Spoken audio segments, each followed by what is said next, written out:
Hello, my name is Thomas Gardner, and what I'm going to be showing you is the software and what the purpose of the software is and what it was like before the changes. Application is a Java standalone automated self-checkout system. The purpose of this software is to act as a kiosk for customers to use and scan their items in a supermarket, and also for administrators to manage the stock levels within the system. When you open up from the starting screen, it will present you with the customer UI. If you were to type in a number here, which is a barcode, the item will appear here underneath scanned items. You can keep on adding as many as you like.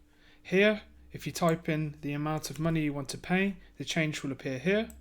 You can also pay by card. You can scan the card and it will print out a receipt using multi-threading. In this questionnaire, I will show you the questions that have been asked to the users that have presented me with the data, and also the data collection process. So I've opened up the survey with an open-ended statement. Please rate your agreement with the following statements. This allows the user who is answering the questions to pick freely. I've decided to open up the first section with linear scale questions, from easy to difficult, opening and running the app, how the experience was navigating around the app, and were they able to scan items, which is one of the main functions. In section 2, can more functionality be added to improve the software? This also has been repeated for number 5. What is your opinion on the look of the application? The user can choose to answer with a couple of words, or they can give a short answer, which can be a sentence or two. And these are just tick boxes, or check boxes. Were you able to log in as an administrator? You can only pick one.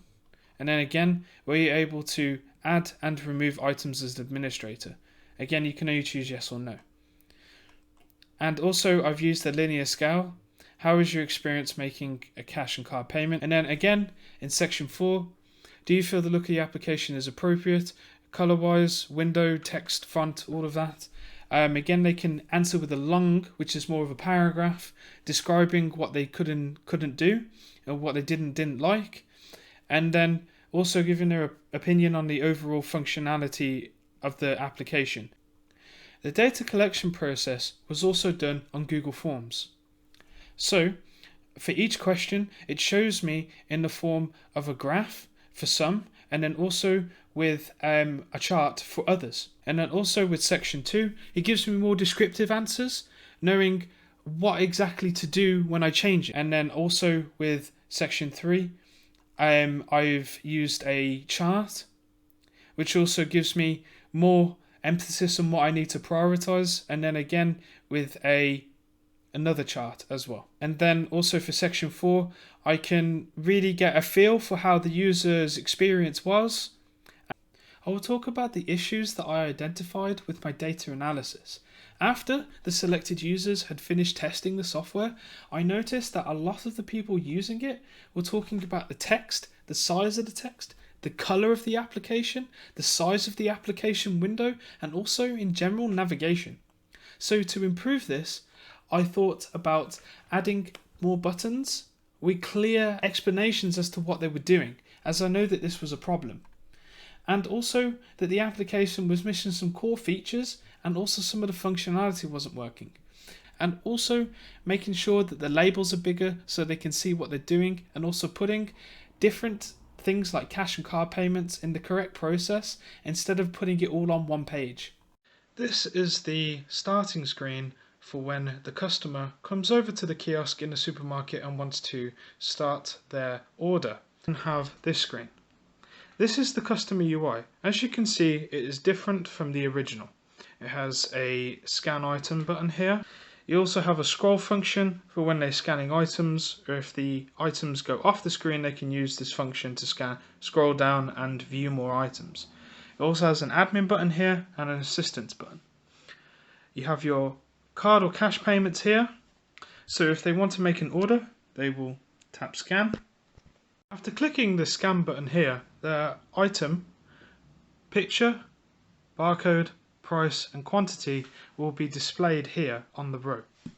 They can continue scanning items, continue to fill the belt here, which is the main place where the items will lay. Now let's say we were to keep on adding as many as we wanted by pressing the scan button. What would happen is we would get an error message that would display on the screen. It says, "Error, the amount of items you have selected exceeds the store's stock capacity." So that means they can't have any more. It will display this error message at the bottom of the screen here. Over 18 product, this item needs verification from the admin before purchase. They can press cancel or OK. This will then get removed after the admin has then allowed them to purchase that product by pressing assistance. Now we want to pay by cash, so we will press the cash button. They will be then presented with this screen here. It lists all of the items here in a receipt type fashion. It also has the scroll function as well, the store name, the company name, or the store ID, and the items selected, displaying their name, the price, and the quantity. They have the option here to enter the amount of cash that they're paying with, and they have the pay button here. They also have the option to go back in case they want to make a different payment or they want to add more items. So if they enter an amount here that is insufficient, it will display an error here. Insufficient amount entered, please enter correct amount required. This function stops the chances of the customer paying with the wrong amount of money. So if they press pay, then it will display a receipt. Store ID, the price, the amount paid, and a change due, and also has a little scroll function here. The customer has changed their mind and they want to pay by card. Now, after pressing the back button on the cash payment screen, they can press the card payment.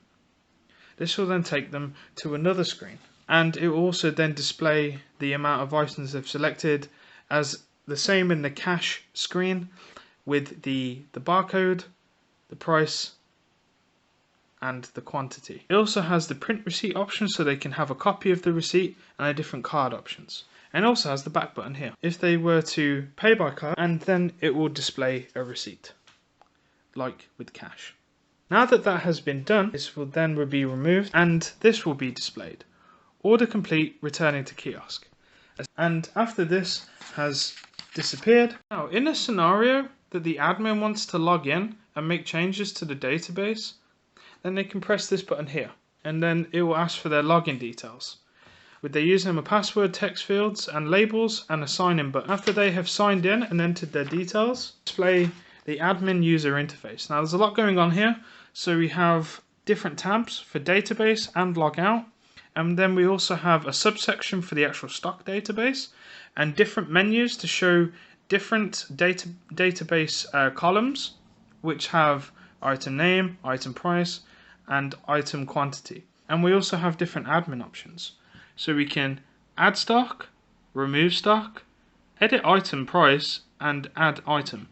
And we can also save our changes here by pressing that. First I'm going to show you what happens when we change tab. So when we change tab, it will then show that it's gone to a different tab as we've selected drinks this time, with the white being selected on the tabs.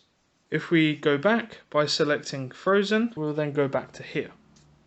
Now I've made some changes to the database. I'll click save changes. I then get this screen here. It says changes have been saved, returning to kiosk. Now I want to log out, so then this screen will come up. We have logged out, returning to kiosk.